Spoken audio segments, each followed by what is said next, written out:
Welcome, BBCers, to episode number 90 of the Broken by Concept podcast, the number one SoloQ podcast in the entire world. SoloQ, we love it here, and we've got some news. We have some SoloQ news. This is, you know, I feel like a reporter here. We're going to be reporters here, okay? Yep. That's okay? News channel. Riot Games have communicated to us their plans, the way they're viewing SoloQ to us. They released a post 3 days ago. We'll chuck the link in the YouTube description for those that want to see it. Because I just want to highlight just a couple of things that I think are relevant to our community, and more talking about improvement and focusing more on the higher end of SoloQ and people that take that seriously. The title of this post is "The State of Competitive Spring 2022." And the subheading is a look at the state of competitive today and thoughts on its future. With the 2022 seasons of both Ranked and Clash underway, we wanted to take some time to talk about the state of competitive play as we see it today. Goals. As with every season, we like to continually review our goals and evaluate how we're tracking towards them. Specifically for competitive play, and when they say competitive play, they're talking about SoloQ. They're talking about the competitive aspect of the League of Legends game, not esports. That's right? correct. Competitive integrity. Players have an even playing field in their competitive matches. So these are the key themes they want. So they want to make sure that there's competitive integrity there in the SoloQ. Progression opportunities. Players have meaningful goals to reach for. And team or organized play. Players are aware of and can participate in opportunities to play with others of similar intent and skill. We evaluate these goals by reviewing player sentiment and other metrics such as match availability, quality. So match availability, so they look at the queue times, they look at the quality, are the matches competitive and fair? That's going into the matchmaking system. And whether or not matches are compelling to participate in. Are they satisfying? Do they deliver on player intent? And do they offer a sense of progression? Ultimately, we want to bring everyone to a competitive game filled with opportunities that match their individual intent and expectations. So, they talk about some things about revival, MMR, not much in that. That's basically TLDR on that one. That's talking about when people start their placements. Apparently, it was really... for old accounts, it was really weird, MMR and stuff. Okay. Getting back. They want to introduce this new challenges thing, which is I think extra goals of how you have the champ mastery and stuff like that. Okay. The mastery level and stuff. So nothing that we're really too concerned about. No. So here's the one. Here's the one we want to touch on.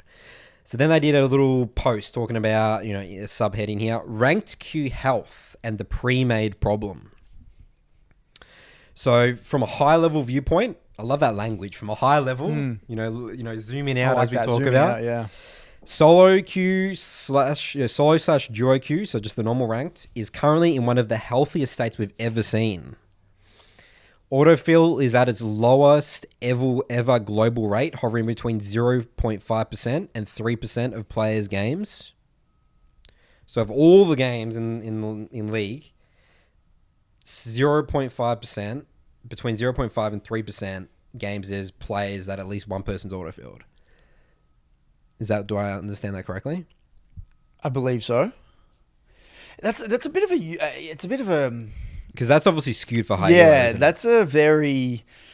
I don't like that stat. Yeah. Because it's too general, isn't it? Yeah. Again, that's what their point was, It's right? big Zooming picture, out of the bigger zoom out, picture. yeah. But, I It's guess lowest it makes it's ever sense. been, so that's good. that's That's a positive, though. Yep. Net positive. Queue times are at a 2-year low in many large regions and hovering firm or in our small regions.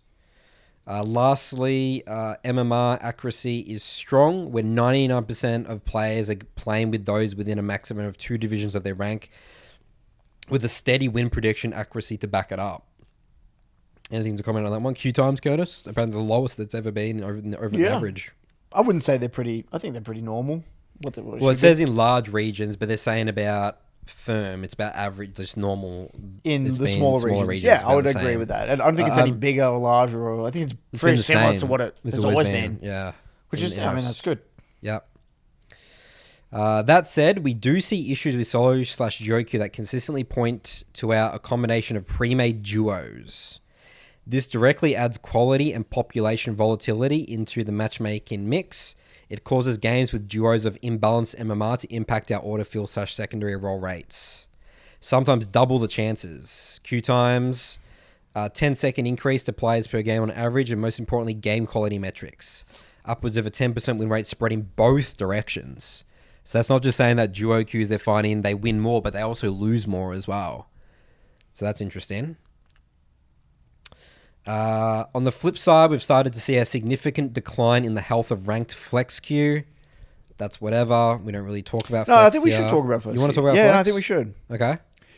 I actually saw a comment about flex queue saying something about complaining about the quality of flex queue, and because I think flex queue is actually very important to have.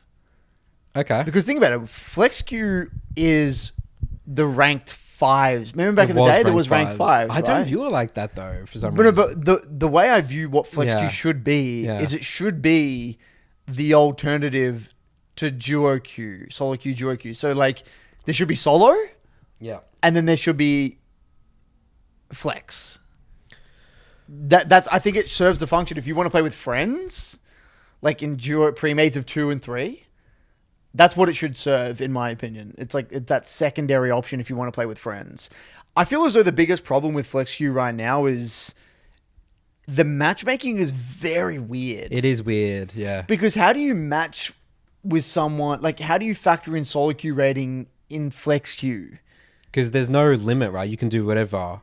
Is that right? I'm actually not sure if there is a limit or not. I don't want to definitively say there isn't, but I know it's 100% at least in my experience, the problem with flex queue has been the wide variety of ranks that we can be present in a given game. Like when I play flex, I have no idea what I'm going to be with. When was the last time you played flex, Curtis? Probably last year, and I'd have no idea what I'm going to get. Yeah, like I don't know if I'm going to get diamonds, masters, plats. I have no idea. If I'm a challenger player, I have no idea what I'm going to get because no challenger players play flex queue. So what happens if a challenger player plays flex? Like, does it break the system? Like, I don't know. It's definitely difficult to balance. It's a very difficult thing to balance. Yeah. Like, I feel like it has a place, though. I feel like there should be a place where people want to duo. You're right. Like, you can't just, like, rule it out because people do genuinely enjoy the competitive part of, like, having a partner and they tackle the rank journey with the partner. Which is fair, and if you want to do that, you can do that. I don't think we should rule them out, you know? So you're talking about multiple people, right? Because there's already is DuoQ. What are you talking about? No, if they would have removed DuoQ from SoloQ. Okay. So that's in an ideal world, the way I viewed it is that there's solo. Yeah. And then there's another place for X, 2-mans, 3-mans, 4-mans, etc. So, we'll not forget that. We'll maybe come back to that as we find out more about what's going on here. So they're saying that apparently there's the same amount of players in flex, but wait, what? It's just dying overall. There's a decline in health. It says, what does that mean? There's a 7-minute on average queue time for 3-person parties, and match quality 2 to 4 division discrepancies between teams. 2 to 4 divisions have diverged significantly. The ironic thing is that the total population of ranked flex remains healthy, but the pre-made distribution and makeup of that population has shifted to a point where it's difficult to make matches at a quality bar we'd like. Okay, so they're talking about that. Yeah, because when you get mixed match, if you got like 3 people, it gets complicated. It gets very complicated. They say the root cause of this is the high number of 3-person parties that want to play together. Right. With not enough 1s and 2s to fill them out as their side. So 3 parties are hard to fill because people aren't queuing up as 1 and 2. Yeah. Just solo or with someone else. This can cause those matchmaking envelopes to expand to a point where queue times and quality expectations cannot reconcile. That makes sense. So, to combat this, what they're investigating, this is the spicy part. Solo-only mode.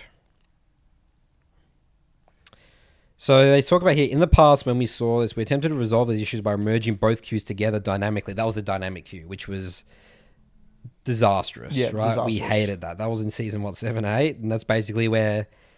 Wait, so they got rid of SoloQ, DuoQ originally. It was just dynamic queue, wasn't it? Was that what it works?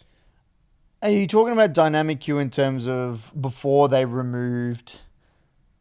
Because it's always been solo duo, right? It has, right? So then why was the big fuss about dynamic queue? Why is that different to just flex now? Dynamic queue. I don't know what dynamic queue I is. can't remember. Actually. Yeah. I remember no one liked it though.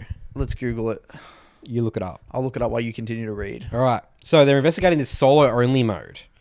In order to match player intent and provide the healthiest competitive individual queue possible, we're re-evaluating our take on solo/duo and exploring a world where solo players play in solo queue only and pre-mates play in ranked flex or organized 5 modes. Okay, so I found an article here. Yep. Okay, so dynamic queue introduced at the start of 2016 lets players queue play ranked in a group of any size. Previously, players could only compete on the ranked ladder as a solo or duo, with this, or queuing with a single friend, which maintained a certain level of competitive integrity as a team. Blah blah blah blah blah. League of Legends, of course, is a team game, so it's understandable why Riot would want to move in that direction. But the change undermined the ability of the ladder to accurately judge the skill level of competitors. Even lower skill players want accurate. Oh, I think the dynamic queue affected your normal queue rank as well. I think that's what people were angry about. Well, it said here, while we heard some comments suggesting otherwise, it's never been a goal for us to make League more casual. We believe League is for hardcore gamers and mistakenly believe we could offer real competition to all parties with the same experience. Our long-term vision is to be a global sport, and our goal remains the same, to offer competitive experiences for all players, from solo competition to focused competitive team play. That was a quote from Riot, apparently. So yeah, I actually don't really remember too much about it. Yeah. Do you? That was start of 2016. Yeah. I wasn't really playing ranked back then, right? That was more... Yes, Direwolves, yeah. So anyway, so they're exploring, they're investigating. Because we mentioned this. We have mentioned on this before. one of the previous BBC episode, the importance of... I mean, I still to this day... Well, we were happy when solo duo was removed, from DuoQ was removed from Master Plus. One of the best decisions they've ever made, Absolutely actually. amazing decision, yeah. Funnily enough, I still to this day, it doesn't make sense to me that duo is a thing. Duo is a thing. It still doesn't make sense to me. Like, right, I feel like if they were to make League now, like when they made League initially, back in, 2010, whatever it was, I think they had like an idea. It was more of a team game. So it like in their mind, they didn't know how much of a solo-esque journey it would be to improve at the game. I feel like they were understandably, they were quite naive about the game. They didn't know what they were developing, really. I mean, they had an idea of a MOBA from Dota and like how it would kind of interact. But I think they were obviously biased or influenced from Dota, other games that had a lot of comms. And I would say Dota is definitely one of those games that probably influenced them massively, and Hon and stuff like that.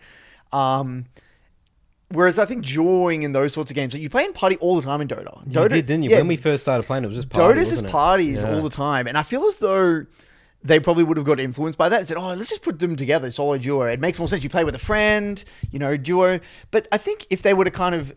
Knowing what they know now, I don't think if they had the chance to really like wipe it clean and redo the rank system, I don't think they would have a duo system. Like it would be very completely separate from solo.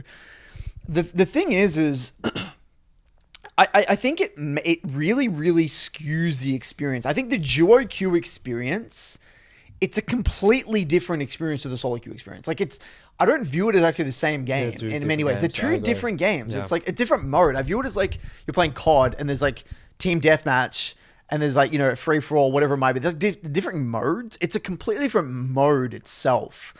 And like I said, I think there's room for both, but I don't think you can conflate the two. And I do agree, because if you actually think about it, right, what are you trying to get out of the rank system? Currently at its purest form, what you're trying to do is you're trying to get players accurately matched with their level of play, with their champions, with the system. You're trying to align the MMR, the skill, the rank. It's all meant to be synced. I mean, they're the three things: the MMR, the rank, and the level of play. They should ideally, over a large sample of games, give you an accurate representation of where that player is.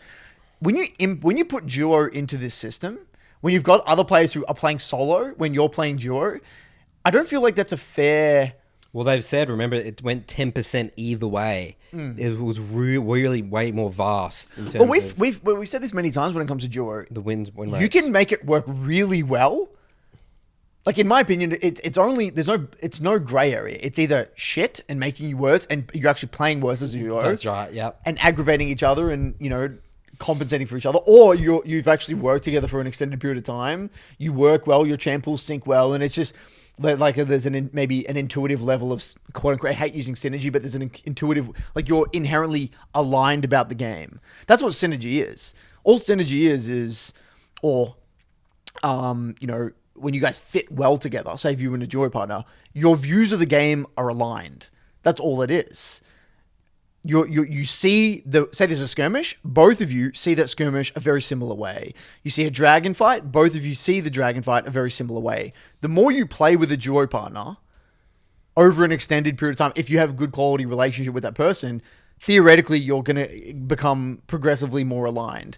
But we know how easily that can go to shit out the window. I hear, the moment you were just talking to us, all I hear is Fairyland, Yeah, Fairyland. I mean, how many duos do you actually know that successful? I will always say this. In terms of people that are serious about improvement, I've never, ever seen people get better from playing with DuoQ individually.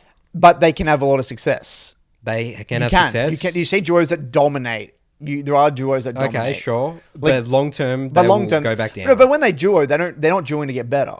No, when they win, like they're just playing to win, get LP temporarily, Yeah. right? That's why it's so good for boosting and stuff like that. Yeah. You just duo and then you just mid jungle duo. Yeah. We see it all the time. Back even last season, before there was DuoQ in Challenger, there was the Chinese duo, Lysandra Kindred duo, and they would do the same strategy. And individually, each of them weren't as good as they looked, but their strategy worked, which it makes you question the integrity of the system. So that's the key thing, competitive integrity. And that's what competitive integrity. Yeah. Competitive. I think that DuoQ removes competitive integrity in the ladder, the main ladder. Yes, it lowers competitive integrity in the ladder, definitely. Yeah. I would say it adds a lot of confusion, I would say. But the draft is a whole nother story. Like we've got criticism. Remember, we've had criticism in the past on draft where dodging and the whole we've got criticisms about the draft in terms of like knowing the names of people and your teammates and pick order. I'm not saying it's perfect. There's stuff there as well, but I think duo is definitely something that is a quick fix in my opinion. It's a 20%er. It's a 20%er that needs to be fixed. Well, because a lot of people are upset about this. Okay. So let's try and get it from their perspective here. So just for some points talking about why they think this might be good and why they're looking to investigate it is on paper, the system health and quality indicators look really good. For example, in solo only queue. These are some dot points. We would expect an even further decrease in autofill and secondary rates. Yep, makes sense. Queue times could decrease up to 5% for 99.9% of players. Excellent. So why would that be? That would be because the DuoQ, it's harder to match duos. Yeah, the system's just more complicated. Yeah. You're making it more simple. Yeah. Win rate advantages due to team disparities would vanish completely. So that's Huge. that 10% that they talked about. Which makes a lot of sense. Boosting would be eradicated. That's not true, but it would make boosting harder. It would be somewhat. I mean, like lower elo boosts, they're all solo though, aren't they? I don't really know much about the current ecosystem of boosting. But it would definitely make it harder, especially boosting from D4 to Master. Yeah. That journey would be definitely harder. That would be more difficult, yeah. Because, I mean, theoretically, if you're going to smurf through Dumb, you'd have to be like a Challenger Grandmaster player to quickly get through To quickly get from D4 to Master, you would have to be at least a Challenger Like, you can't be 200 LP and quickly get from D4. No, you wouldn't be quick. That takes hard. That takes a long time still. I mean, yeah. It depends on their champ, but yeah. We would expect between team and within team MMR for 99% of players to be within one division's rank of each other during peak hours. That's massive, isn't it? That's so good. That's really, really good. So those are the key benefits that they're looking at. Do they talk about the disadvantages? No, they don't. Then they talk about ranked flex. So let's touch on SoloQ. So why are people upset about this? Let's try and empathize with the average player who enjoys DuoQ. Okay, well, the first... I've seen a funny, I think I saw Kitty tweet this, who's been on our podcast before. She said, this will ruin E-dating in as League of Legends. You know, I mean, that's a very I mean, I don't want to say it's a small problem, but I don't think League is a good it's a bonding experience. It's a bonding. It's a dating experience. I guess it is. When you go to you do an activity with a girl for the first time. You go to the movies. You play mini golf. You play League. DuoQ, yeah. It's obviously looking to take her out to a cafe or something. No, screw that. Use DuoQ. So there you go. That's maybe a downside. Okay. People looking for love. They're not going to find it. Because the guy, that's the narrative, right? There's the high reelo dude comes in to save the day. Yeah. And, that's the narrative. Which is, not to come across sexist, but that's the narrative that's pushed, right? Yep. So what else? Okay, so I actually saw an interesting tweet. Yeah. It was something like this. It was like, yep. I am really upset about the duo changes. I love duoing, but he made an interesting point. Caveat, I'm a casual player. Okay. So I think we need to distinguish here between people who view League in a very casual sense. And this goes into a more underlying fundamental problem about SoloQ, Nathan. We believe SoloQ it's a competitive environment that is not for everyone. Mm. And I think one of the big narratives that currently exist in League is they don't push the difficulty of SoloQ on the general population because they want people to play the game, right? Yeah. They want people to get sucked into the rank system because, I mean, again, the more people are addicted to the game, right? The more people are going to spend money, play more, that sort of thing, right? Yep. But if they said it from the get-go, look, you have two paths right now. Imagine you're playing like a game, and there's extreme difficulty, and then there's easy. And it says at the start, if you want this sort of League experience and you're this sort of player, you should go down this path. If you want to go down this path, you're this sort of player, you go down the extreme path. There's easy and extreme. The ranked SoloQ, the SoloQ actual ranked journey, you're going down an extreme path. This is, in my opinion, a hardcore gamer's journey. That's right. This is not a casual gamer's journey, but people... And I'm not saying this is the player's fault. I would say this is actually more on Riot's side. They're pushing the narrative that SoloQ or DuoQ is a casual experience for the large majority of the population, right? But no, it's not. There should be normal games, ARAMs, maybe even FlexQ potentially. The mastery system. And they're talking about adding that extra challenge, like extra things. The quests and all that shit. Yeah. Like champ levels and all that stuff. There's all that stuff. That's for you. Earth, all that shit. And then there's ranked SoloQ. That's what it should be. There's the craftsman and then the casual. But the problem is with a lot of players, Nathan, again, there's two narratives going on. Number one, they believe that ranked is for everyone and for casual players as well. Like they want to autopilot with a beer after work and play some SoloQ, DuoQ with a mate, right? Yeah. Let's get on there, Dale. Let's get on there. Come on, after work. Let's meet you at 4 p.m. We're going to grind it out, right? But then the other one is that DuoQ makes it easier. Right, that's the narrative. DuoQ makes the system easier because you got one less troll, you got one less inter, you got one less AFKer. Yeah. But they don't understand the consequences behind DuoQing. From many, I mean, let's break this down. I think it's important we reiterate the dangers of DuoQ. We know matchmaking makes it much more difficult because you're versing another DuoQ. Yep. So if you're not actively coming in with a strategy with your duo, whether you've got a specific bot lane duo, a mid jungle duo, if you're not coming in with a specific strategy, you could come against, a bot lane that have this very specific strategy. What are they, those cheesy bot lanes, like a Pantheon Talia bot lane that can just rail you. Yeah. I don't think you always verse duos. Sometimes it's like you have a duo and you have 3 people that are way lower. That's the discrepancy. Right, and then 5 people that are all... so they have either higher solo MMR, so you're versing better quality opponents across the board, or you're versing another duo. Either or, it's more of a challenge, right? Unless you got to be extremely confident in your duo to make up for it, right? And people complain if they're the duo. Oh my, look at these other 3 noobs. But that's the way the system works. You got to carry. Even though, and that it actually pushes the carry narrative, doesn't it? Even more. Yeah. It's us versus them every single time. The 1v9 mentality, which is potentially even more. We've covered the dangers of that before. Very dangerous. Yeah. And I would also say we know from a long-term perspective, duo queuing, it lowers the amount of responsibility you can take for mistakes, right? And you can conflate mistakes between the two of you. So your jungle might say something in comms like, come here, but you don't want that. And then in the review you die. well, you're not going to take responsibility for that. You're going to blame that guy, and then he's going to blame you. It's who takes responsibility for what? What do you take responsibility for, and what do you not? Is it your decision, or were you influenced by him? If it's only you, there is no scapegoat. It is only you. You're the only one that can make that decision, right? So they're the two main problems, right? There's the Teria Ramasa, there's all the dangers of DuoQ that are completely unknown, and then there's the narrative that DuoQ makes the SoloQ, the whole experience easier. Yep. Which we both know is not true. Yeah, I mean, I've said this before. The improvement process in League, the process, all that, it's a very private journey, and I'm not sharing. I hate the thought of sharing that with someone else, and that's why I hated Champions Queue. I mean, in the moment of the game, I think after game you can have people that it's what Salt and MI is, right? Yeah. They review with each other, get to know each other, get their problems right. Yeah. But in the game itself, I really respect. It's a very private journey. Once I've entered the game and I've lost the game, I don't want to have to talk to someone. I don't want to else. have to explain that to someone else. No, it's just like, okay, bam, lost the game for my team. Here we go. Let's just try and make the best decision and just close it out. I actually tuned into a stream.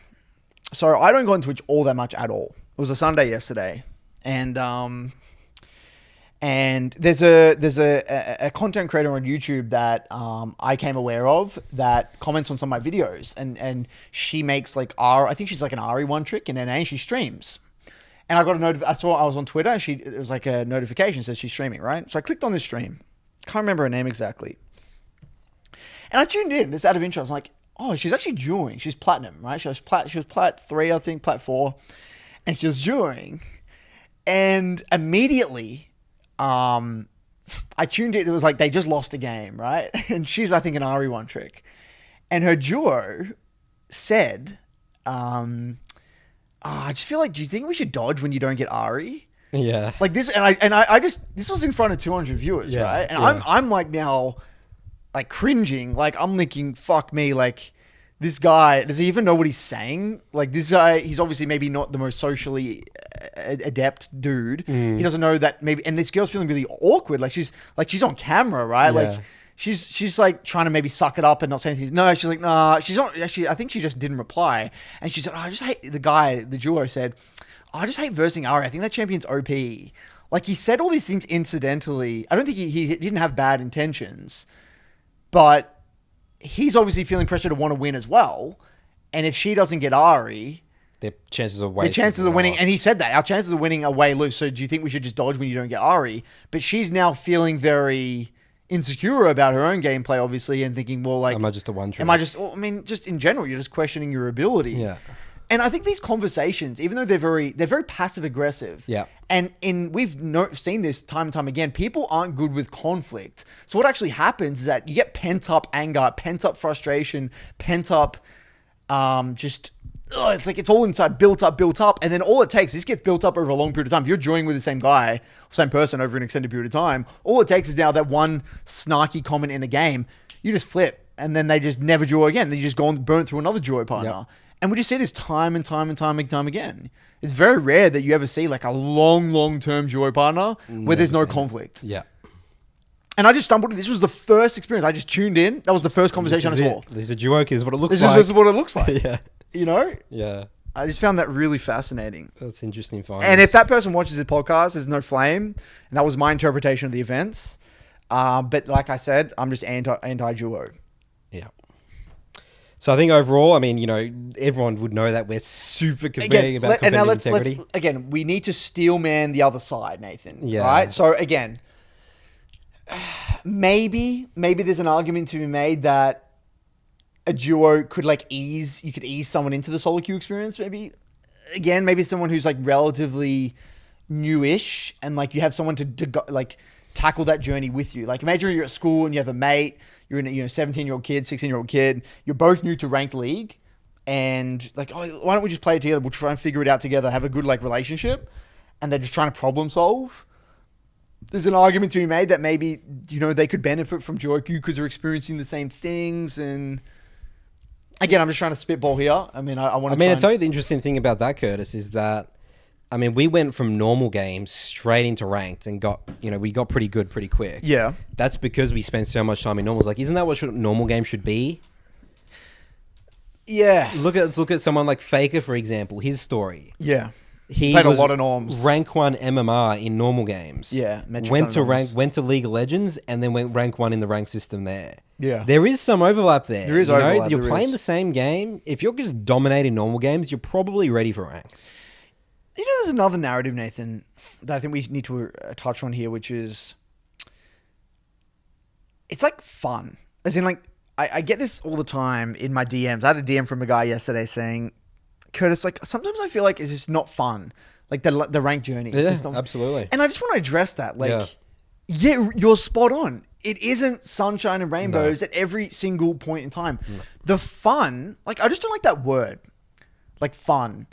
I want to replace fun from now on with just fulfillment and what gives you what's satisfying to you, what drives you. Like, fun, in my opinion, is a short-term thing. It's a short-term game. Like, watching an episode of Game of Thrones is fun.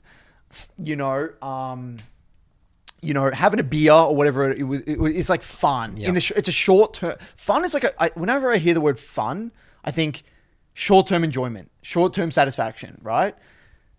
Fun cannot be the driving force in the long run in League specifically. When anything is hard, if you're doing anything that's hard, The fun isn't part of it. The fun- if I'm going to the gym part of and it. I'm shaking on a rep, and I'm literally worried that like I'm just gonna snap, like well, gym is a great example though, Nathan. that's not fun, but that's fulfilling after because you're like, fuck, I just did that. Like another, you said today, another day in the gym done. You know? That is the only. There's actually no fun part of it, really. No. Waking up, going there, walking there, catching the tram, walking back, doing the whole showering.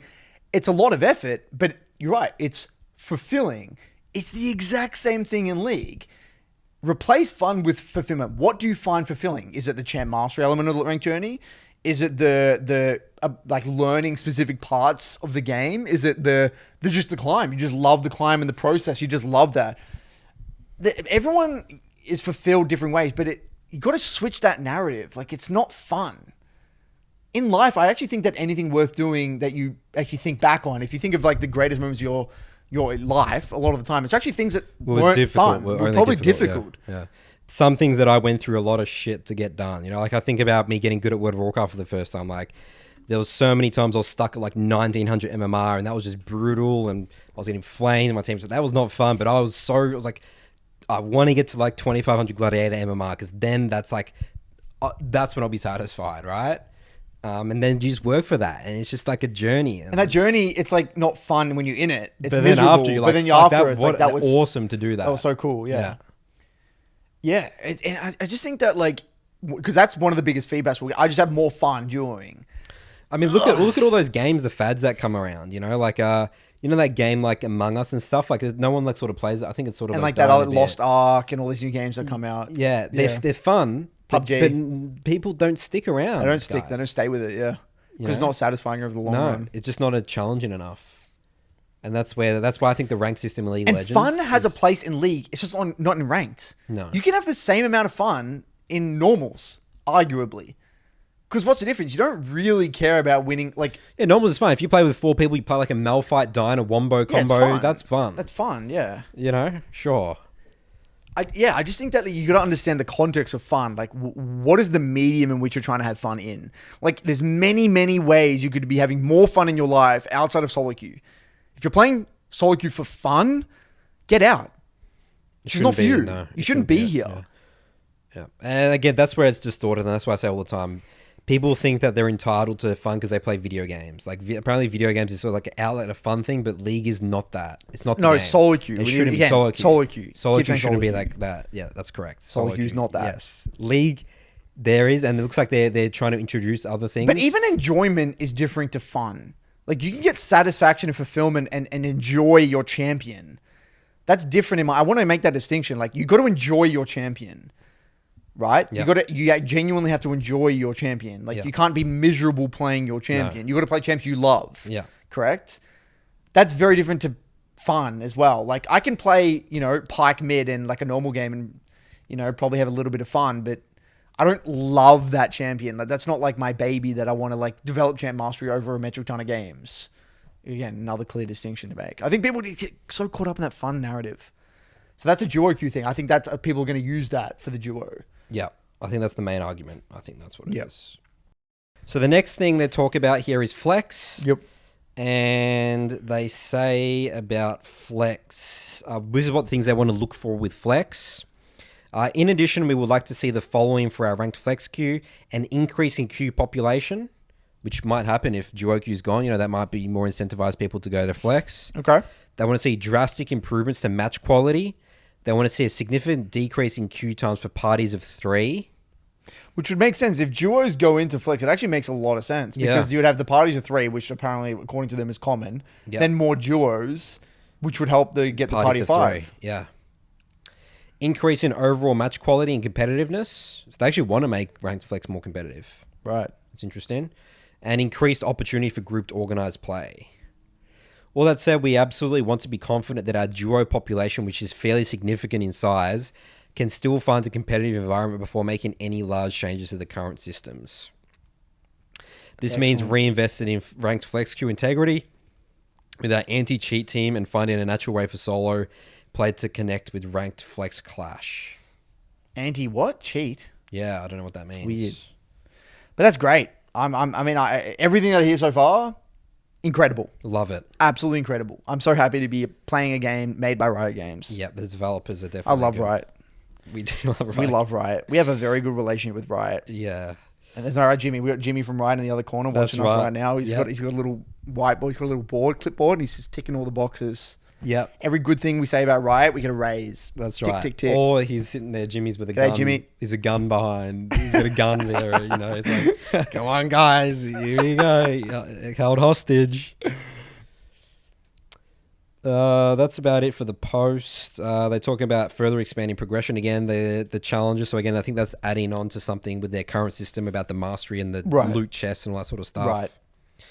And then they were also talking about reevaluating our queue portfolio, adding stuff to maybe other game modes, ranked queues for like ARAM or Earth or something. That's cool. I know a lot of people do take ARAMs quite seriously. Yeah. There's like ARAM drafts and stuff. Yeah, I mean, why not? That's interesting. Why not? All right, so a good flow-on topic from, you talking about the SoloQ not being fun, but it's like rewarding to get to a rank because, you put in that work and effort, same as like the gym analogy we always use.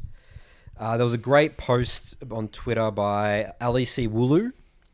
So he got really famous. He's did all the leaks in the off season and stuff for the LEC. And he said, fun fact, before being Wooloo, I tried to be a semi-pro league player. I gave myself a 6-month deadline to reach Master Elo EU West with plan to get Grandmaster in 10 months. I failed and peaked Diamond 1. Now I'm a pro league reporter, so now he's like a reporter and stuff. I'm glad I tried because I learned a lot about how to improve. Interesting. And then he said here, if you're an aspiring pro player, I think that it's important to have plans, objectives, even in shorter term, and ideally have other projects on the side. I also studied, but also not care about those telling you that you can't do it. I wouldn't work in esports if I did. So so that's the key line there. So he's glad he tried. Even though he failed, he's glad he tried because he learned a lot about how to improve. That's just going back to, league's a great tool. It's a fantastic tool. I mean, I feel like that we don't actually learn, again, in school growing up. You don't, unless you played sports at a high level, which most of us, are not going to. Again, I think not everyone has to want to go pro, right? That's not the way I interpret the post. I think it's more, if you have a goal, even if it's not really anything, right? Anything, just the pursuit of the goal itself is the most important thing. And that seems to be a common trend, actually, in the BBC. What we talk, and even in our reviews, I always say, even if you don't know the answer, trying to figure out the answer, you're going to go a long way. If you can come to a review and say, Curtis, look, I looked at this. I don't really know what the answer is. I need your help. But if I can see what they've thought and how they've thought about it, and you're 80% of the way there. You're pretty far, yeah. You'll be pretty close. And then that's where you get the most learning. Yep. And I think that's, with League, you're spot on. When you really try to do anything hard with League, it pushes you to your limits. You're really forced to figure out a lot about yourself and how to learn and how to figure out shit. It's so interesting as well, Nathan. What I've noticed is that this growth mindset that League forces upon you, because you do have to have a growth mindset for the average player to improve, right? If you're not relying on talent, you've got to have a growth mindset to get to a high elo. My question then becomes, whenever I do anything, let's get into the review. Yep. Right? Like, think about that. Like, today we're recording at the gym, like my form. Yep. And when you were chilling, I'm just watching my form and then like comparing that with other people, and like that's just my default. Like, I do something, I review it because you want to get better. I want to get better at it. How do I get better at it? I don't just do it blindly. I probably look at it and then compare it with other people and like get people to look at that and get better at it. Like, I'm trying to always think about what's my process to get better at this. Like, what do I need to do? And that's something that's like permeated in my life that without even kind of subconsciously, really, like I never would have done that when I was younger. It's either I just rock up and then hope I get better at it. And if I don't, I give up. And if I'm good at it, then I might stick at it, which is pretty interesting, isn't it? It's just like a default response now of mine with anything. I think it's fascinating, which is, I think, the main point, right? Once you have the belief that you can actually get good at things with process and effort, I think it really unlocks the world. Well, the world's your oyster. Yeah, definitely. I actually had someone, probably should read it out. This guy left the MLA, but I think it's a really good feel-good story. I'm not going to say his name. Yep. I'm going to read out his story. I think it's a nice little segue here. Excellent. Because it's interesting. Someone leaving the MLA. We talk about this. We give people the tools to leave. Right. Yes. Like, we're actually setting people up to leave in a way. Yep. Here's all the review tools. This is the way you think about the game. This is how you improve. Bam. See you later. Off to the world you go. Yeah, spot on. So essentially this guy, he was very unaware heading into the MLA. Like he didn't really have levels of self-awareness that he really needed to thrive. And he kind of used League as a bit of like a form of escape in a way. Very common. But he wasn't really aware of it. That's the thing. Like the MLA and the BBC, it helped him become more aware. So I'm going to read out parts of this. It's a bit of a long one, but I'll just read out the key parts. So essentially, he was an addict with a big problem for years when it came to League. It consumed his time, his thoughts, his relationships, his health, just about everything it could during the time he played. I was a person that I didn't like, nor he didn't really like himself when he was playing the game at all. He was toxic at times, said things he would never say to people in real life. And he said, I did it because the game just brought out the absolute worst in me. I had a really troublesome childhood in a lot of ways, and I used League to escape, and then it became my world where the worst parts of me resided. Like any addiction, drugs or alcohol, etc., it can be healthy or controlled, but once you go down that overindulgent path of consumption, it becomes bitter and tainted with all the things you're running from. League isn't a mechanical game, in my opinion. I think it's a psychological one that rewards you for more emotional control and understanding how to navigate those things, which I didn't have at the time. He didn't have the ability to control that stuff. When he was 23, he had been going through MDD, major depressive disorder, for a few years at this point of his life. He was in a really tough spot. He tried to commit suicide and thought it was the only option available to me left because nothing in his life was working out. His relationships were failing, low income, no job, things were crashing down on all fronts. I decided that after that incident, I was done being in that place and would do whatever it took to be happy. I started going to therapy, learning psychology in my own time as much as possible. I've studied everything from personality disorders, the most basic concepts of psychology, depression itself, genetics, trauma, just about anything I get my hands on, looking for an answer about how to fix my life. Things started to get better, but I hadn't fixed my addiction yet or even realized that I had an addiction. It wasn't until I joined the MLA I could realize it and actually fix it. I watched your content, enjoyed the podcast a lot. I needed you guys, I think, more than anything to help me move forward in my life. I joined the MLA, started doing the process, and I hadn't been toxic for some time in game and really following the mantra you guys preach. This opened my eyes up to a lot of things, mainly that I didn't care to play League anymore. It allowed me the space to think clear and pull away from my addiction and realize about how fucked up my life was in areas because of it. I'm not blaming League entirely either because it's on me and no one else had that as bad as it was. No one else that... Okay, I don't know what that means, but essentially League was the drug of his choice. And I'm a guy with ADHD and we make a bad pairing without knowledge of moderation. Yeah. We know ADHD people, they get addicted to things real easily. Yeah. And he said, this process opened my eyes, and all the topics on the podcast especially really helped me realize this. Since then, I've quit smoking cigarettes. I'm performing much better at work. My mind is clearer. I'm being a regular person again, doing more than sitting at home on my computer depressed because I'm not doing anything else.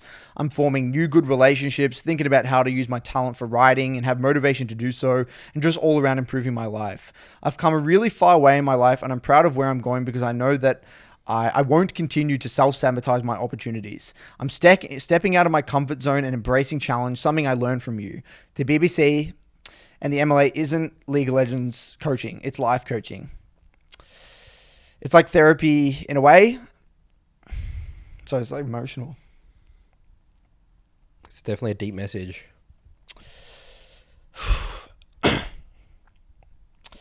It's life coaching. And you guys do more than you even realize at times. I want to sincerely thank you and Nathan for opening my eyes, and the MLA community for being so great. You're doing a great service for the League community, and I hope more and more people realize that. I'm going to still continue to watch your podcast because, like I said, it's more than League, even if that's the main topic. Thank you for helping me realize the issue I had and providing the service you do, because without it, I'd be still spamming games in an emotional turmoil, not knowing what to do, and unconfident to challenge or face challenge. You taught me resilience. What's his name? His name's Austin. Austin, love it. I get blown away, hearing those messages, and that's that, especially hearing how much we impact people. It's just crazy. It's a game. I'm just a League of Legends. I just teach people how to get better at jungling. You teach people how to get better in the mid lane, and this is sometimes the result. Some people I think maybe not be able to relate to it because people, but League is default an escape. That's for a lot of people. Yeah, that's what it was for you and I. think for both of us. Yeah, same thing. Right. So I think that once people realize that, it can be a tool, and it can be, something that was negative, and, it sounds like he turned it positive. Think about that. He quit, that was the process. League is an escape. Yep. And then, start to become, and use League as a tool to become more self-aware, realizes an addiction through our start teachings. And then we helped him think in a critical way, which allowed him to step away from the game. Think about that. The most value we've helped this guy with is by quitting the game. Yep. That's amazing. Think about that. That's some powerful shit. I love that it. has changed his life. Yep. Literally changed his life. God damn it, dude. And this is the thing, and I get so angry. Is yeah, people don't take League seriously. No. When there's a huge amount of people out there using League as an escape. It's fucking toxic at times. If you don't have, like he said, he nailed it. If you overindulge in anything, smoking, alcohol, whatever it might be, League is just another one of those. It's a drug. SoloQ is a drug. LP system, ranks. It's a fucking drug for a lot of people. Yeah, inject it straight in. And we're trying to get it across. It can ruin people's life, but it can also be used to strengthen and better people's lives, as long as your relationship with the game is better. It's just some powerful shit, man. It's going to take years, man. At the end of the day, people don't take the game. They don't view the game. We got a small audience in the BBC. We're just chipping away. We have our good relationship. And that's our philosophy. If we can have one person, that's right. I'm done. That's it. We can retire, dude. That's it. This is our last episode of the podcast. That's it. We helped Austin. Done. Thanks, guys, for watching. We'll see ya. Never again. That's it. That's more. That's it. That's endgame. Yeah. Yeah, who would have known, Curtis, us jumping into this? This is yeah, the type no of idea. stuff. No idea. All right. Moving on here. Another tweet. God, I'm just a Twitter addict or something. What's going on here, Curtis? I just sit there on Twitter all day. This is a really good tweet by someone called Sahil Bloom. I don't really know. I know Sahil. Oh, you know Sahil? Yeah, I know Sahil. He used to be in the MLA, I believe. No, I don't think so. Really? This guy works for ESPN, I think. Oh, I don't know. Oh, sorry. I thought there's a guy in the thing named Sahil. Sorry. So this is a tweet that went viral. Oh, sorry. Okay. Got you. I thought it was a guy from the MLA. Yeah. No, okay. All right. That would have been amazing if it was. It's just like, holy shit, this guy's famous and he's in the MLA. Cool. I got you. And then it's a thread. Oh, again, I'll Okay. link the thread in the YouTube description if you want to read it. I just want to read out a couple of them. So it's a thread about the difference between amateurs and professionals. Okay. And a couple of highlights here. I mean, we can discuss them if you want, but I think they're pretty self-explanatory. But I want to read them, share them with our community to get yourself And again, an amateur in my eyes is someone who's addicted to the game or plays 15 games a day. Yeah, I want to step away from pro being you paid. We're not talking about paid to play the game, right? A professional mindset. Professional towards anything. mindset. Yes, that's in what anything. it is. It doesn't Yeah. mean you're a challenger. It doesn't mean you're a pro No. player. Nothing. It's about the way you approach something, right? Some of these will highlight that. Okay. So I love one here. Amateurs fear incompetence. Professionals own it. When faced with their own incompetence, the amateur flails wildly in an attempt to distract from the obvious gap. The professional enlists support to cover the incompetence and repositions the game board to avoid its exposure. Amateurs fear failure. Professionals embrace it. Our greatest moments of growth often stem directly from our greatest failures. Professionals don't accept failure as inevitable, but they certainly don't fear it either. Remember, you will fail, embrace it, fail smart and fast. Amateurs are flashy. Professionals are relentless. You know, flashy players, Curtis, we've seen, you have a lot of them join the MLA, they're the mechanics people, but we always say boring is sexy. Yep. Many people are able to produce bursts of energy. Few are able to produce consistent, steady flows day in and day out. It reminds me of that quote from Magnus Carlsen. Remember that Magnus Carlsen? He made that tweet one day, and it was like, "Is it enjoy or find the beauty in repetition?" Remember that? Remember that one? Find the beauty in repetition. I love it. Amateurs are patient with actions and impatient with results. Wait, so say that one again. So amateurs are patient with actions Okay. and impatient with results. I agree with that. That's a good one. Professionals are impatient with actions and patient with results. Interesting. Let's break that one down. How do you interpret that one, Nathan? Yeah, that's an interesting one. So amateurs being patient. Patient with actions and impatient with results. And then the professionals are impatient with actions, Impatient. the day-to-day and stuff. but patient with results. I guess that kind of makes sense. Like the way I'm Is that intensity? I mean, they just want to get into it. Like they're excited. Well, they know how much there is to do. I'm assuming. They know how much is out there. They know how much. Because I feel like the more you understand about the game, the more you know you don't. Like the more you know how much you don't know. Right? Maybe Yep. that's maybe a way of interpreting it. Yeah. Because it's like, oh my god, there's so many things I need to work on. Like, let's go. Let's go. But they're patient but they with the understand that- long-term game. The long-term The long-term gain. Yeah. You got it because you got to have hustle, Yeah. but you can't rush. It's like be quick but don't hurry. You got to be quick but you can't hurry. I love that one. Be quick but don't hurry. That's such a nice little quote. We talk about that a lot. Yeah, it's an interesting one. That's a good one, isn't it? What's another one? I had a couple of others here. This is one we talk about all the time. Amateurs enter with 100 mediocre moves. Professionals enter with one perfect move. That's talking about champ It's mastery. like the Bruce Lee kick. Yep. Kick one. And then he literally says the quote here: "I fear not the man who has practiced 10,000 kicks once, but I fear the man who has practiced one kick 10,000 times."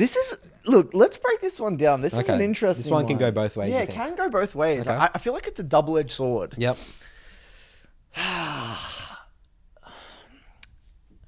Because we do talk a lot about champion mastery and how effective. Because champion mastery is an extremely effective way Yes. for learning and climbing, both. Well, pretty much everyone, I always say in the SoloQ, everyone who's focused on champ mastery, 1 or 2 champs, those are the only people that have ever climbed in my program. I don't know if you had the same experience. Yeah, I mean, if someone doesn't have champion mastery, yeah, you don't climb. No. Yeah, it's actually in every ELO bracket, actually. Yeah. No matter how high ELO Yeah. the client is, actually. Yeah, and when I think about the people that got the best results, it was always with like 2 champs. Which is actually, yeah, incredibly accurate.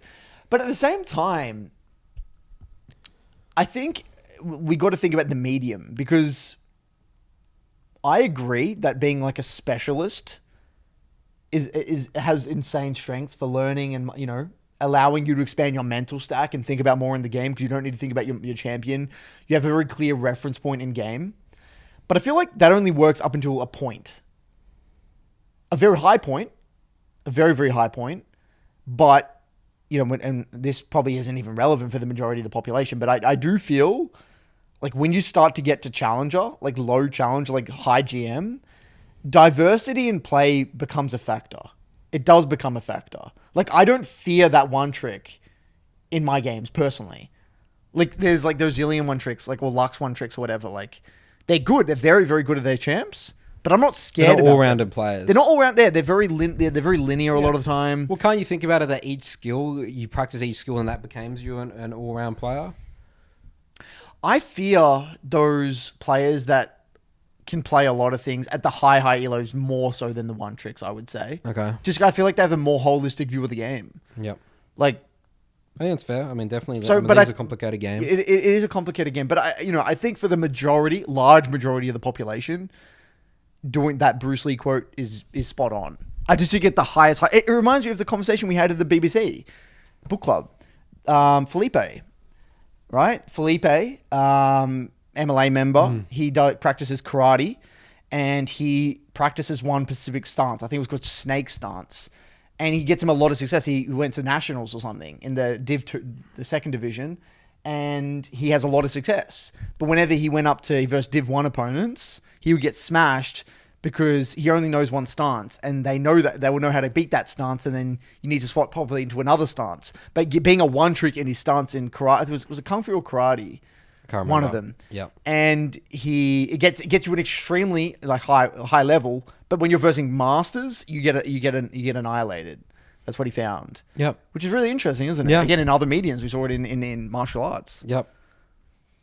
And It's interesting to think about MMA though. We know a little bit about. We're not experts in MMA, but you think about Khabib Nurmagomedov, whatever his name. I don't know his last name. Yeah. But he was like a specialist, right? In the ground game, but. He could stand up, right? He could stand up. You got to be pretty well rounded. Didn't he beat Conor McGregor standing up? His striking was really good. Yeah, so he's an all round dude. I mean, you got to be all round. So I'm saying at the highest level, you can't be. Yeah, you could probably get to the UFC probably being a one trick, right? I'm assuming, but you wouldn't climb the ranks in the UFC without it. I'm assuming. Think about any great UFC. Who are people that were one tricks? Well, people that don't really exist anymore. I think the game's evolved. Ronda Rousey was obviously wrestler, right? Yep. And Conor at the start was predominantly striking, right? But then he started to he had to improve his ground game. Yeah. I don't think we've ever seen a good ground game from Conor. No. Well, he usually doesn't let it get to that point. No. Yeah. But anyway, just an interesting to kind of cross mediums there. So going back to, I just want to highlight, just remembered this one, the amateurs fearing competence, but professionals own it. That's going to our saying of embrace the suck. Like, just love it's sucking okay to be at bad League at of something. Legends. You know, it's okay to just make a mistake. If you're coming in and you're silver, people will call you an incompetent player. You know, people literally might call you that, but, you know, professionals own it. You know, like think about a pro. You think of as a pro as like a perfect person, but no, this is a professional mindset. I feel like that's directly tied to growth mindset. Yes. If everything is a challenge that you can tackle and you can break down and learn from, then no matter what happens, a failure is just an opportunity to learn, essentially. Amateurs attribute success to skill and failure to luck. Professionals understand the role of both. The professional recognizes the role of skill and luck in every outcome. My last 2 block, I should have been 0-2. I got lucky. I say that all the time, actually. I just got lucky. I generally win. I win probably 1 out of 5 games. It's just luck. I have the better team. Yeah.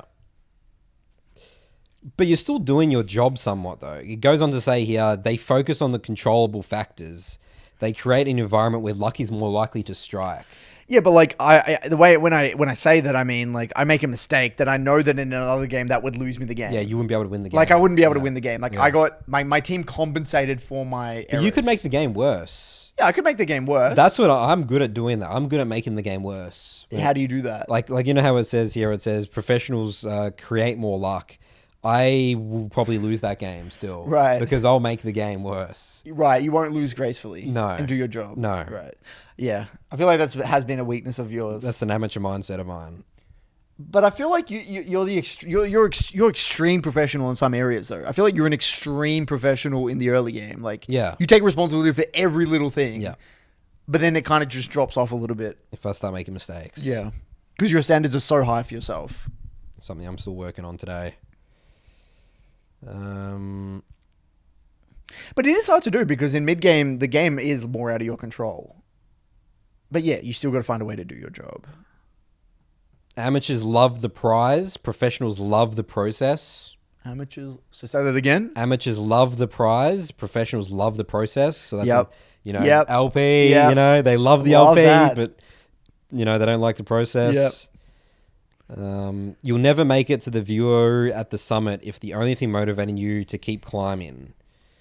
The hunt has to be just as exciting as the meal at the end. Professionals truly fall in love with the process. And we'll do one more here. There's a lot in this thread. It's a fantastic thread. Again, it went viral. Amateurs make it look effortful. Professionals make it look effortless. You have to put in more effort to make something appear effortless. Professionals know that elegant performance is the result of a large volume of gritty practice. Small things become big things. Yeah, I'm not the biggest fan of that one though. Okay. Like I don't hide that I try really hard in my games. Like I want people to. I mean, I can see how it might look effortless, but like I try to make it look as effortful as possible. Yep. Like I don't ever think of it like that. I guess, but if you didn't try, if someone looked from the outside, it would look effortless. I mean, guess. challenger players look effortless. They really do. I mean, there's so many things you're not seeing. You look at a pro player. I mean, that's why. Yeah, it looks all smooth. Yeah. That's why it's very easy to be like, we call Reddit analysts and stuff because we can sit there and critique their play. But When you're in the thick of it. when you're in the thick of yeah, it, it's hard. It's fucking hard, right? Yeah. Like a good, well played team fight looks effortless, but there's a lot that goes into that. Something that I've noticed, 610, 610, I've mentioned him a lot in MLA, but One of your students. BBC, sorry. Yeah, I've learned from him. And 610 is very good at giving compliments to people that, like, sometimes I feel like when we do a lot of coaching, right? It's very easy to detach from something that's difficult to do. So, for example, like, say there's a team fight and, the Xin Zhao, say you're coaching a Xin Zhao, and the Xin Zhao, like, he doesn't do anything sexy, but he hits his W, goes on the right target, pops all at the right time, and peels back. Like, kind of does, it's like maybe 4 basic things. Sometimes I feel like we don't, I don't want to speak for you. For me, I don't compliment people enough for doing the basic things well. Whereas 610 does. When 610, because sometimes he comes in and he does, like, helps me with coaching and stuff. And he'll comment and say, man, that was actually a really nice team fight. Like, you actually played that really well. Even though the person didn't do anything sexy, but he hit his skill shots, he positioned well, did the damage, and got out. Yep. But I think that's a really good skill of his and something I actually learned from him. Doing the basic things in a team just fight. a hard coach, Curtis. Yeah, sometimes I feel like I'm too You're hard. like the Gordon Ramsay of League of Legends coaching there. Well, I wouldn't say I'm hard, but I don't give compliments enough, I feel like. Yeah. And I learned from him because doing those basic things in a team fight is actually hard. Like, consistently. If you're positioning well, targeting the right people, you have good situational awareness, it looks easy from the outside, it looks really basic. But when you're in the thick of that fight, it's so easy to mess up. And I think in general, that's something that's not spoken about enough. We just kind of, that was what, that was good. That was good. That was good. But no, that was actually really nice. Like, keep it up. Like, I think about it a lot. I do that a lot in my coaching. So yeah, you shouldn't have spoken for me, Curtis. Right. Well, I didn't say someone for you, does but a yeah. full clear. Like, well, it's like, fuck, you've like improved a lot. This is excellent. Right. Full clear. This is good. This is a fantastic early game. Absolutely smurf in here. Like, if it's true, it's true. But That's something I definitely need to do more. The weakness of my coaching, but I think that's for people who aren't in our coaching platforms. Give yourself a pat in the back by just doing a solid team fight. Like, if you did your job, great. That's something you need to replicate. Just a little side note there. All right, we'll jump into Mailbag. Okay. Away we go.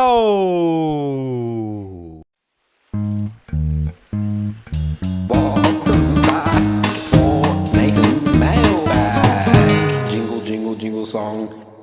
All right, first question here is from Evelynn. I don't know if that's the actual name or the champion. Evelynn. I can't stand being bad at games. Okay. Hey, Curtis and Nathan, thank you for the podcast. Every week I can look towards a good couple hours every Monday arvo when studying is going slow. Is this person Australian? Or are they mocking... Arvo. Arvo. Or are they mocking our heritage? Accent. I found myself in a bit of a bad spot when it comes to my league experience, and I'm unsure what to do. I come from a background of high-level CSGO, but League is my first MOBA, and I started playing back in July last year. Oh, this is a Curtis question? This is Last year? He started last year. Yeah. So he's a high-level CSGO player. Okay. And then he started... This is his first ever MOBA last year. I started off as an AD/support main because it was the open role in my friend group, but I switched to mid lane this season as I feel like impacting the map more is more of my game style. I basically one-trick Rise. I've heard you say he's bad for lower elos before, Curtis, but I don't care. I have too much fun with him to put it down. Yeah. I love that, by Yeah, the it's way. good. Just be like, Nathan, Curtis, I don't give a fuck what champions are hard. I love the champ. I'm going to do it. I'm going for it. Yep. My issue is that I'm really shit. I'm in Bronze 2, basically hard stuck at the moment, constantly going between 20-50 LP and not making any progress. I find myself getting really upset when I lose, not because of my teammates throwing away games or because I'm in the lost 30% of games, but when I'm in that 40% of group of games that I can influence and failing to pull my team over the line due to either a mechanical misplay or doing something wrong. I feel like the main root of my issue is that I'm too scared to make mistakes, and instead of trying to make the game winning play, I try to avoid making the game losing one, and it comes back to bite me in the ass. Coming from being at such a high level in CS to being at such a low level in League is really difficult, and I was wondering if you guys have any tips on how I can get out of my own head and start playing to win instead of playing not to lose. Thanks again. Appreciate you answering my question about Orianna when I DM'd you on Discord, Curtis. That really helped a lot. Okay. The first thing is he says, I feel like the main root of my issues is that I'm too scared to make mistakes. And he doesn't like in game winning plays. If you're in Bronze, you do play the loser's game. That's an invisible narrative. That's incorrect. That means you're not playing the loser's game well enough, I would say. What's missing there, Curtis? What's going on there? Rise throws a spanner in the works. Does it really? It Okay. really does. It just does, yeah. So I'm going to lay it out for you as simply as I possibly can. Here we go. This will be a quick one. Hopefully he's familiar with the loser's game and the winner's game, right? Generally, one of the common things Nathan and I say... I don't think he is, because he's saying that that's losing Okay. him. So what's the loser's game and the winner's game, Curtis? Really quickly, loser's game means you're playing a type of game where you're simply trying to capitalize on the enemy mistakes, whereas the winner's game means you're the one trying to like go above and beyond and make game-winning plays. Our theory is that you playing the loser's game is going to get you, with good quality champ mastery, at least a D4. Yeah. Right? Around D4. Yep. So that's literally making good fundamentals. no aggressive plays, basically. I mean, obviously making aggressive plays when it's a free just doing play. your job. Like, just doing your job. Basic champ fundamentals. Don't do anything fancy. Only take high percentage plays. Yep. Bam. Yes, and you're going to miss potential opportunities, but it doesn't matter because the enemy are going to throw themselves at you. They're going to make mistakes. There's going to be errors, and you're going to be there to capitalize on it. As long as you're farming well, you're being efficient, you're playing in accordance with your power spikes, your champion, what they want to do.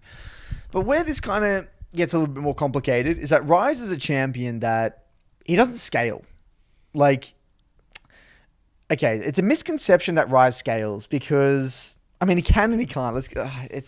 Rise is a very weird champ because Rise, he can scale in certain games, but in other games he's dog shit because he's very low range. So when he's versing a lot of dive, he can just die really, really easily. Like if you're versing like a Camille and a Jarvan or like a Malphite and like these champions are like an Amumu, champs that are just going to go in and dive on top of you, it can feel very miserable. You can get shit on very quickly. Whereas on the flip side, if you're versing low threat, you can kind of do whatever you want, get in the side lane, do whatever you want. But now we're in Bronze, right? So there's going to be a lot of team fights. Rise actually isn't the best team fighter because, again, you're low range. You have to get in range to do damage. Now with the Fimble Winter as an item, usually building that second item, and you can build resistance boots and things like that, you are a lot more tanky, which is actually why I believe Rise is stronger than he usually is, which will make it easier for you. But given you're playing Rise, you do have to kind of dabble in the winner's game a little bit by trying to find ways to Interesting. use your ult. Okay. Because you think about it, in a straight 5v5, you Your have ult's three useless. abilities. You have 3 abilities. You've got no damage ability, Yeah. right? You have to find a way to use your R. So what I'm gonna do is I think let's break down. I'll talk about a bit of a basic Rise strategy, and then we should talk about how he should do his reviews. Very simply put, okay? Basic Rise. Farm, not interact with your opponent early game. We're talking farm, like start like tier. You want to basically not interact, farm, get to about maybe it's like a Sapphire Crystal tier 1 boots or something like that. Just very, very like 750 gold reset, something like that. And a refillable. So something like that. Then you come back, you start to have a decent amount of wave clear because you got a few points in your queue.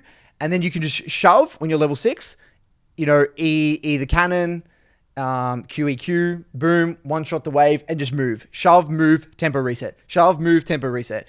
Reset over and over again because Rise, his biggest strength as a champion is that your wave clear is so good. So you can just reset whenever you want. So if I was a Rise player, even at really low elo, I'll just be thinking, how can I stay healthy and just reset, not interact with my opponent? Rise isn't played for the 1v1. You're purely played to farm really well and then to shove and then roam. Now, in bronze and silver and gold, people's awareness and warding is basically non-existent. So if you get priority and you're somewhat aware of what's happening in the side lane, chances are you're probably going to see an opportunity to roam somewhere. That would be my game plan. Not interact with the opponent, shove and move. That's basically it. In terms of reviews, deaths. Just look at your deaths. Yep. I think that's it, honestly. Just look, why are you dying? How are you dying? That is it. And this is why, Nathan, his journey's going to be fucked because doing this process, he's going to have a lot of painful experiences, like trying to make plays on the side lane. Like he's obviously not going to know what a good gank looks like. He's not going to know wave states. Like it's going to be a shit show. But I think that you seem like a bit of a switched on dude. I would start to just look at your deaths and maybe key roams. Why are they working? Why are they not working? When you're dying, why are you dying? Observe it. Would you expect a Bronze 2 Rise player to have high CS numbers? I think if you don't have decent CS with Rise, there's no point playing the champ. Okay, well then that's something I'll be looking at as Yeah, well. CS is literally really hitting last hitting minions. Yeah, that's a great one. Is he last hitting? Are you just missing basic minions? Yeah. That's one of the And first do you things know how to I think. reset on a cannon wave? Reset on a cannon wave. So that's when the cannon wave you see it coming out of your base, Yep. or is it When you're it's coming out of your base. So so it comes every third 'cause wave. The enemy mid laner can't push it in fast enough, right? So that's why it's a good opportunity to reset because you'll be able to catch it. Is that the mindset? Yeah. So the mindset, because cannons take a while to shove. So they won't be able to shove the wave, and you You get can an just get a free advantage. reset, and by the time you come back, the cannon will be under your tower, soaking Yeah. up all the tower damage. Yeah. You won't miss any farm. Yeah. I would go over my fundamentals series. There's Yeah. a lot of great stuff on the fundamentals on my YouTube. Well, Curtis, how do we help him? Because he said he's pissed off. He's angry. Well, it's the expectations, man. Yeah, It's all you gotta, expectations. dude. You just. I don't give it. Okay, let's just put it really bluntly. Nathan. Okay. We don't give a flying fuck how good you were at CS:GO. Yeah. You can be one of the best Counter-Strike players in the world. I couldn't care less. Yeah. I was one of the best in Australia, and I sucked at League. Curtis sucked at League. Right? I was an Yeah. old school 1.6 player with a huge ego, Yeah. and I literally had to stare at my fingers on the keyboard to put 4 in because I didn't know how to use QWER. It was that And you bad. played bots for played ER. bots and then normals. Like League is a very, very different game to Counter-Strike. Yeah, I feel like for me, World of Warcraft's a bit more of an overlap. More overlap. The Yeah. way you hold your keys and stuff, Yeah. the way your hands on the keyboard, and the way Like you think, CC chains and and the way you stuff direct your are- attention as well. Yeah, abilities. It's all like Yeah. you're thinking in a very similar way. Cooldowns and mana and HP. You're thinking in a very similar way, aren't you? Yeah, Counter-Strike's none of that, eh? It's crazy. It's actually hugely It's different. very big. It's a completely different game. And even for a lot of Counter-Strike players, a lot of them, the good ones, have low sensitivity. So that's a huge problem. If you have low sensitivity in League, it's really difficult. That is because in WoW, everything's fast. At least from my knowledge, you're the WoW expert, but everything's mouse pretty sensitivity fast. is nothing you think about. Like you're smashing your keyboard, dude. So your Oh, macros, right. and you have like 1,000 fucking key bindings. Right. Whereas in Counter-Strike, people have slow sensitivity. They have to move their mouse from side to side on the mouse pad, which doesn't work in League. But remember, dude, there's so much shit you have to learn about the game. Like you're probably still figuring out what all the champs do Champions and how do, they yeah. interact and how much damage they do, when they're strong, when they're weak. Like the first first year should be purely, I'm in kindergarten. Like I'm learning how to write for the first time. I'm learning numbers 1 to 10. That should be your mentality. Drop your ego completely. You're a nobody. You deserve nothing. Yeah. Type thing. That has to be your mentality, as brutal as it sounds. You're a noob. Learn that. Learn to have fun. That's like, again, we say this all the time. It's fun to be a noob in a way. It's satisfying because it's like, I have no expectations. I'm just a new player here in a new game. No one knows me. I'm just going to start from scratch and learn it and have a blast. Should be fun. You're really, and I'm going to really, the last thing I want to rail in here a little bit. Okay. Whether you're iron, whether you're bronze or silver or gold 4, that's all, in my mind, iron to gold 4 is the same thing. Like whether you're bronze 4 or bronze 1 or silver 4 or silver 1 or iron 2 or iron 3, no one cares. You're a beginner. If you're in any of those ranks, you're a straight beginner. You're a noob. All right? So get it out of your head. Like the first achievement you're ever the first meaningful achievement you're ever going to have is getting gold 4. So like get it out of your head that going from bronze to silver, it's you shouldn't even be looking at the rank at all. Like just play. Yeah, he was saying something between going back between 20 and Bouncing 50 LP. between 50 LP. What the hell? Do not even be thinking about that, man. Come on. That's okay. I'll give you a Counter-Strike analogy. That's like, I mean, that's like probably you know, killing 2 people for the first time. Like you're on Dust 2, camp at the corner and killing 2 people. And then being stoked, oh yeah, and then like you still lose the round. It's like just like there's something that's a really like it's 1 round or something, or it's just like some really really minuscule thing. It's just not important. Like just put it in perspective. It's just you're a beginner. If you learn, you get better at the game. The rank will come. That's right. That's the way it works. All right, next question here is from Bruno. So Bruno's a SoloQ member. Title of this email is Collegiate Teams and Pro Aspiration. Hi, Nathan and Curtis. Hope you're having a wonderful day. My question is, what are your thoughts about Collegiate Teams? I came to the US to study and at the same time pursue my dream of becoming a pro.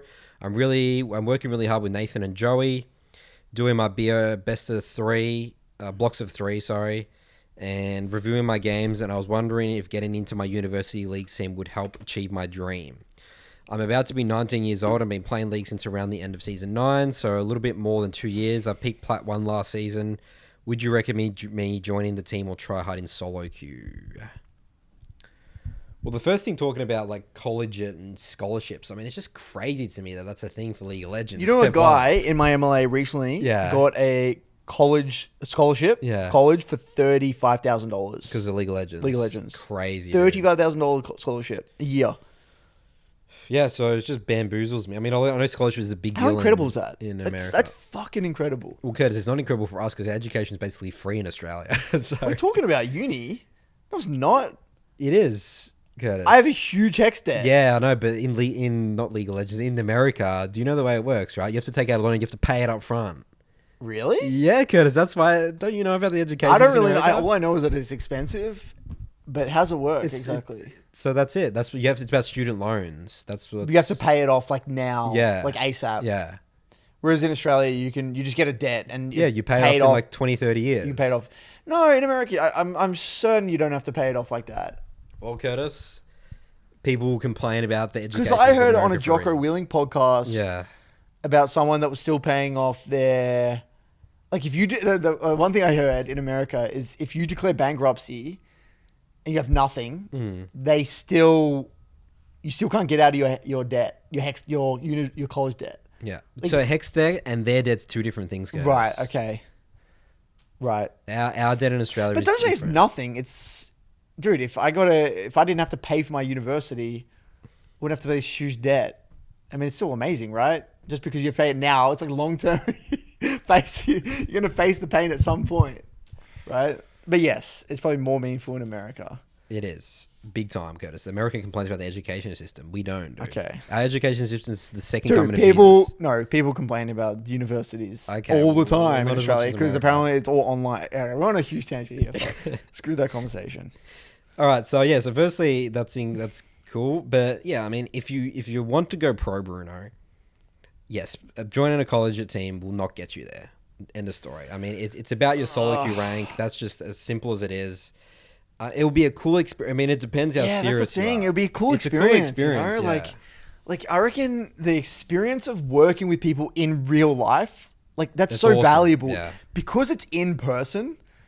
The learning you would get from interpersonal skills and dealing with like tough situations. Like I've got heaps of people in the MLA that are in college teams, and they talk to me about their situations. Like I would love that. Like I miss that sort of thing. Like person to person problem solving, conflict, people getting angry, like trying to like really understand and empathize with people. Like that's so cool.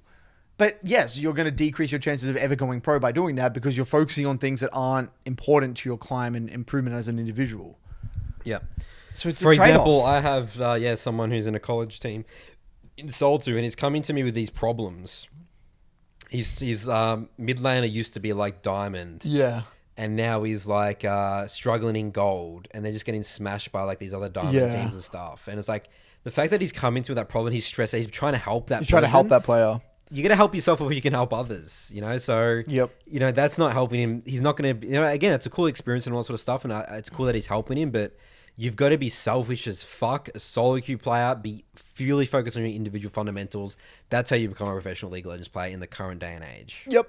So it really depends on what his goal is. If you're thinking about like personal development and like having a really interesting experience, college playing for your team would be great. If you're focusing more on being a pro, then, you know, SoloQ is the way to go. Yeah. All right, our last question we'll do here is another one from Sol2. I'm just stealing the show here today, Curtis. As per usual. Where is it? If I can actually find it. I have no control over this show anymore. Here we go. All right, so this one is from John. Greetings, Nathan and Coach. So the title is in was Johnny Two Trick. Johnny. Short time listener, long time fan. Time is relative. Short and juicy question. And my question is thus. How does one cope with the shenanigans that is SoloQ and staying consistent on the path? I struggle with sticking to a main and bounce between around 10 different champions. I've recently committed to the Sol2 way and renamed myself to Johnny Two Tricks. Don't worry, Nathan, we'll get into reviews soon as life is opening up for me in League. This game is just so damn fun, and I'm torn between viewing it from different champions and the joy of climbing, and then you add in the SoloQ contract and shenanigans. How do you deal with it? Nathan, I know you dealt with champion pool / identity issues last season. What are some of the best lessons you've learned that you can share with us? I don't even want to go into the flavor of the month, Hecarim and Diana's and now Gwen's in my games. Thank you for what you do, and I love this game so much, even though my life is so chaotic. That's a great question, Nathan. You're the master of this one. So, what are the principles, Nathan? What are the principles that you've created? The principles that I've created that guide you to stick to your pool. How do you do it? Stick to my champion pool. What's the driving force? The driving force is for my champions is a lot because you haven't adapted to the meta at all. No, I've literally you just said Zinzao, Rek'Sai, Jarvan, which is interesting because there sort of is Zinzao somewhat meta and Jarvan. But you were playing sort it of before it was meta, right? Yeah. You were just doing it no matter what. I'm sort of maybe a little bit lucky in a way here, but I would still be playing it regardless, right? But you didn't pick up Hecarim. No. You didn't pick up Gwen. You didn't pick up Diana. Nope. Any of those champs. Nope. So my mindset is, what is the highest rank I can achieve with these champs, and what does perfect League of Legends looks like on these champs, and that's what I'm pursuing. And I've accepted reality. This is the thing in the last episode. This is some potential mental blocks. Is I feel like I'm capped with, say, my Rek'Sai at 400 LP on the Oceanic server, which is top 100. So, but I think I can push that further. I don't think I'm even close to where I can be on Rek'Sai and by level of discipline in my gameplay, and that's it. And the funny thing is that, you know, especially for you, John, I think you're gold. You know, if you're playing a champion that even sucks in the meta, if you perfect this champion mastery, see how high you can go. I guarantee you can at least get to, let's say, here's a Rengar main.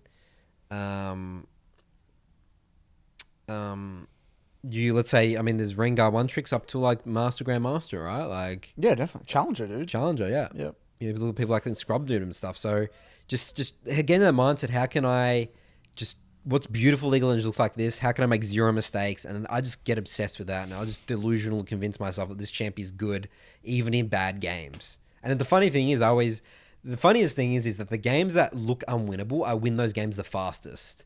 Like literally full AD teams, I don't even think about anymore. I play Rek'Sai with full AD and I win those games super quick against like a fucking Tahm Kench support. I was versing Corporal the other day.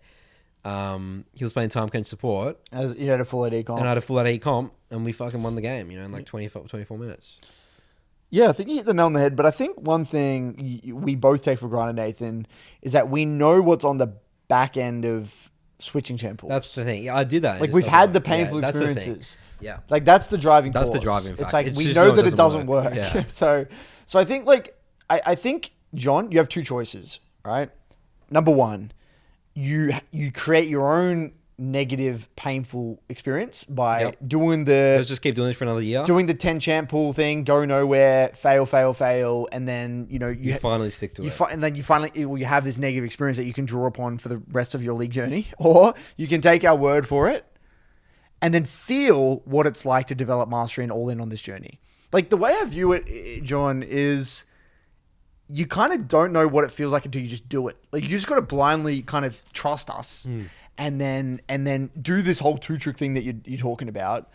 And then I just send it. Like, just send it, really, and just do it. And then for a long period of time. For a long period of time. And then you'll feel it. Like, at some point, you'll be like, it'll click. Wow. It'll like, click. my mental stack is so freed up. Yeah. I can think about, like, you'll win games that you never thought you'd been able to win, like you were just talking about before.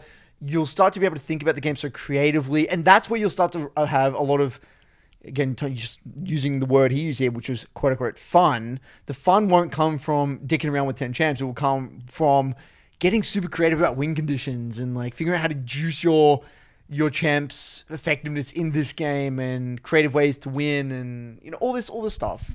That's where you'll have a lot of fun. Yeah. So you're gonna have to see two options there, John. Either do it now and just trust us blindly, or just go through, just waste. I always say, piss away a year or two. Yeah. And we've seen people that have pissed away a season. Yep. And they come back. And it's painful. Love painful experiences. We're all about painful experiences. That's right. That's what we need under the shirt. Painful experiences. I mean, you look a bit weird wearing that around. Yeah, it looks like you're some sort of like you masochist. Yeah, inflict pain. Maybe that's not one. Yeah, it's not good. All right, that's the end of the episode, Curtis. Any closing remarks? Clips channel still rock and rolling. Shout out to Ashuria. Yep. Merch samples should be, according to Nathan, here in a week or two. So hopefully they are good quality enough for us to put them up. And we'll keep you guys updated. Yeah, and the book club, if you want to join, we're reading Principles, where Ray Dalio Principles, banger. Absolute banger. Yep. We had some people that have already been influenced by the book who read it previously in our book club that we're excited to hear for our discussion, our monthly discussion. That's right. That's in the Patreon. Links below. We'll see you guys on our next episode.